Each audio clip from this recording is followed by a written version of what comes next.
Hello, this is LbpHorror101 with your host, The Unknown One, and today we'll be going over a very important part of all horror levels, the do's and don'ts horror cliches. Let me start off by saying horror cliches can be both good and bad. There's a reason why people overuse the same tricks in the book. It can be A, they were too lazy to come up with something on their own and decided to create an unoriginal level called Jim the Killer, because that's totally not copying a certain creepypasta. B, they made up their own story and it turns out okay, but the setting and plot or ending all felt typical and the story was predictable due to the cliches. Or C, they are aware of the fact that they are using a cliche and decide to work it into a unique story by throwing in new ideas and twisting the expectations. Obviously, you want your level to be like option C, but most of us will fall under option B if we don't work hard enough on the horror elements of our story. And unless you decide to craft some kind of parody level, option A just tells me that you're a copier who contributes to the ever-growing list of copied levels on LittleBigPlanet. But then again, I have no right to tell you how to make a horror level. I'm only here to provide you with insight and advice in LBP's world of horror. And I'll be the first to tell you I myself am far from perfect, and I have used my fair shares of cliches in my levels. With that said, let us count down the list of cliches, starting with Obstacle Monster. Sadly, this is used in probably 90% of survival horror games across the internet. It's when the threat or enemy becomes a block in the game that you'll die 50 times trying to get past just to finish the game. This is totally annoying and frustrates players. Two things you do not want your level to do. The solution? Nobody's really afraid to die. It's the way in which they will die that frightens us. Instead of killing off the player when the killer catches up in a chase, you need to incorporate a more creative punishment. This is your perfect opportunity to create an alternate ending. But death shouldn't be the main punishment. Death means death, people. Jump Scare Factory. Please, for the love of God, do not lace your level with 5 million jump scares. The first one, when done properly, might terrify the player. The second will probably be a fraction of the scary the first one was, and any more jump scares will not faze the player at all. The solution? Anticipation before delivering a jump scare. Yes, a loud-ass exorcist scream is going to make my head hit the ceiling. We are human. Loud noises startle us. But if the player's more afraid of the jump scare itself than what's causing the jump scare, then you're doing it wrong. 1 per level is good enough. You can play the odds and make it random, but this only works best with point-and-click horror. The number 6. We all know what the number 666 means, right? Yeah, please do not use this. This isn't scary anymore. Solution?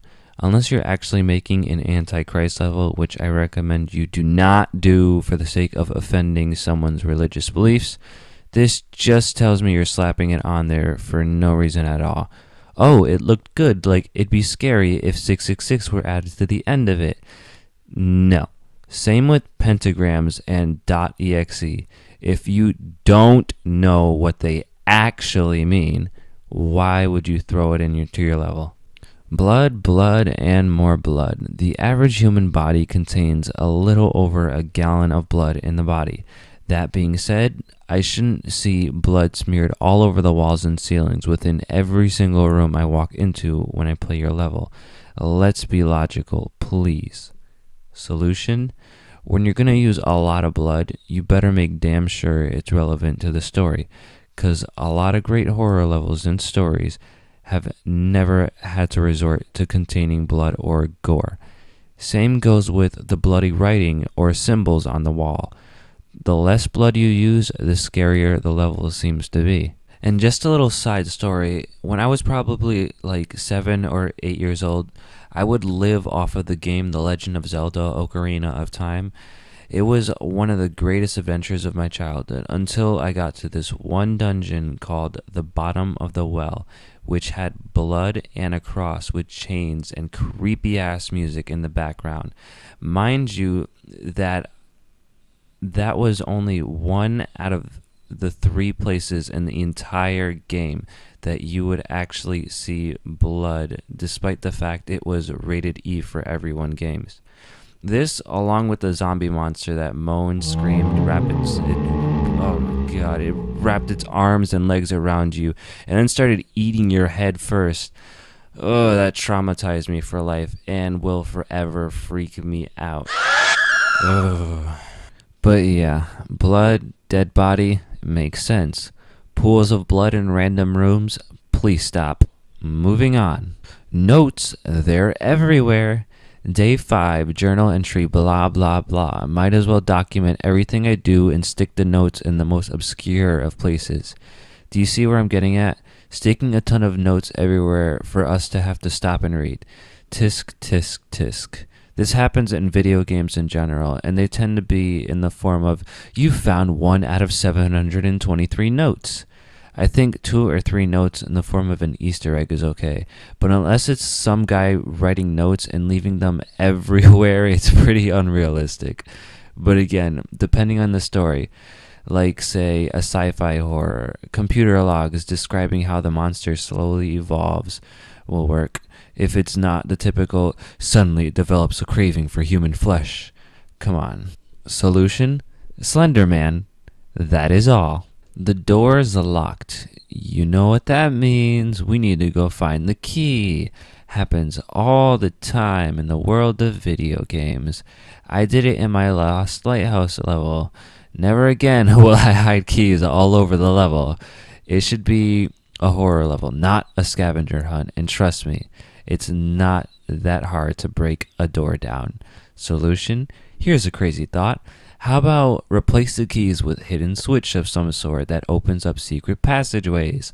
Ooh, go crazy. But this should be limited to like 2 in each level. Anything done in repetition horror-wise is a no-no. Remember that. Now, before you ask yourself, well, what the fuck, how am I supposed to make a horror level with everything being a cliche? Let's go over some good cliches that very few of us know how to take advantage of. Abandoned places. First thing that comes to mind is, why the hell would anybody in their right mind want to spend the night inside an abandoned insane asylum? Wouldn't you? Of course not. You probably still believe in ghosts.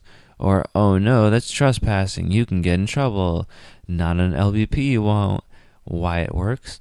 Abandoned places were made for exploration. And who in the world doesn't like to explore? The curiosity, the thrill of being where you shouldn't be, the right to say that you made it through the abandoned chocolate factory of the dead and lived. Abandoned places can hold so many dark secrets. I mean, why was it abandoned in the first place?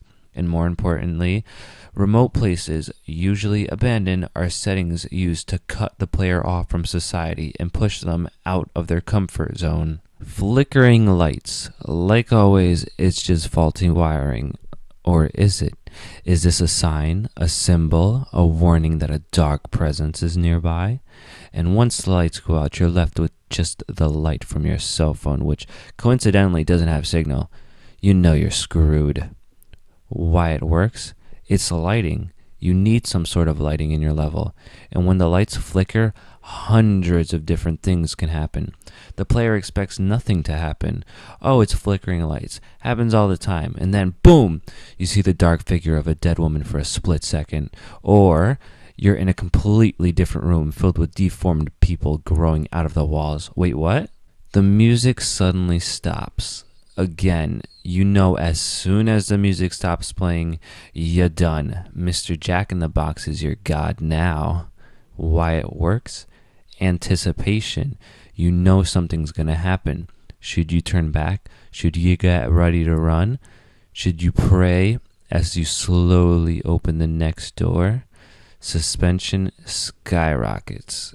Anything could happen. Make it count. The music suddenly picks up. The violins start to play, but it's that creepy, screechy, high-pitched spider leg violin kind of tune. The one that has you cringe as it picks up, getting faster and louder. Why it works? Music in general will have a major impact on your level, whether it's dead silent the majority of the time or a constant churn of unsettling ambience stuck on repeat, players will remember that one creepy song playing during your horror level. He was dead the whole time. Talk about plot twists. That one character who helps you out only to find out that he was a ghost the whole time. Why it works? It's a ghost story. Of course it's gonna work. But what if you're the one who was dead all along? Blend it with mystery and don't make it obvious. Unsuspecting players will be mind blown. Just like any other genre, horror has many cliché after cliché after cliché. Some are good, they work well, and we love them. Some are downright terrible, we hate them, and they need to die, because we know how the story will go. Your job is to identify the clichés that your level or story has and take it a step further. Think outside of the box. Once you know what the player expects to happen next, don't feed them it. Fire it up with a shot of unexpectedness. Something different, something bigger, something better, something deeper, something that they will always remember. In my next video, I'll be teaching you how to make creepy music for your horror level. Until then, this has been LbpHorror101 with the Unknown One saying, class is dismissed.